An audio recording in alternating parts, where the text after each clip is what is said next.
Ka luftra që zgjasin ditë, ka luftra që zgjasin muaj, dhe ka luftra që zgjasin atë gjatë sa njerëzit harrojnë si duket paqja.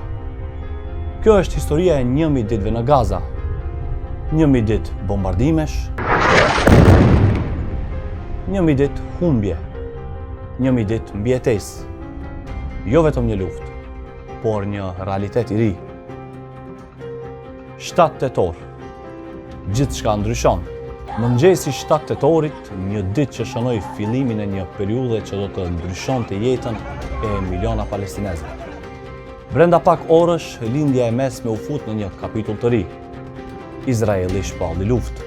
אזרחי ישראל, אנחנו במלחמה. לא במבצע, לא בסבבים, במלחמה. Dhe Gaza u shndrua në epicentrën e saj. Në ditët e para mbizotronte konfuzioni. Informacionet ishin kontradiktore, narrativat përplaseshin. Secila palë paraqiste versionin e vet. Por ndërkohë, një gjë ishte e qartë. Lufta sapo kishte filluar. Brenda pak ditësh, lagje të tëra u kthye në gërmadha. Rrugët që dikur ishin plot jetë, u mbuluan nga pluhuri. Familje të tëra u detyruan të largohen. Shumë prej tyre nuk e dinin nëse do të ktheheshin ndonjëherë. Në këtë periudhë filloi eksodi më i madh brenda Gazës. Qindra mijëra njerëz lëviznin nga një vend në tjetrin duke kërkuar siguri. Por siguria dukej gjithnjë e më larg. Çdo ditë sillte bilance të reja, më shumë viktima, më shumë të zhdukur, më shumë rënoja. Dhe pyetja që përsëritej gjithandej ishte: a mund të ndalej kjo para se të arrinte këtu? Pas muajsh luftimesh, sfida kryesore nuk ishte më largimi. Ishte mbijetesa. Ushqimi po paksohej, uji i pishëm po bëhej luks. Energjia elektrike ishte e kufizuar. Spitalet punonin përtej kapaciteteve. Mjekët kryenin operacione në kushte të jashtëzakonshme.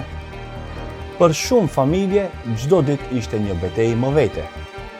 Jo për të fituar, por për të jetuar edhe një ditë më shumë. Fëmijët humbën shkollat, shumë humbën shtëpitë, disa humbën edhe familjet. Ndërsa organizatat humanitare paralajmëronin për krizë të thellë njerëzore, bota dëgjonte.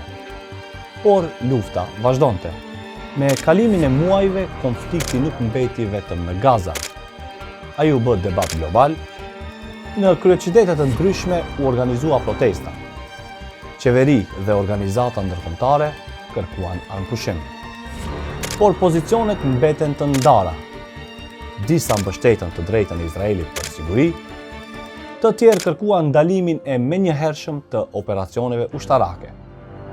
Diplomacia u përpoqë të ndërmjetësonte, por lufta vazhdonte. Ndërkohë njerëzit në teren prisnin përgjigje, dhe pyetja bëhej gjithnjë e më e fortë.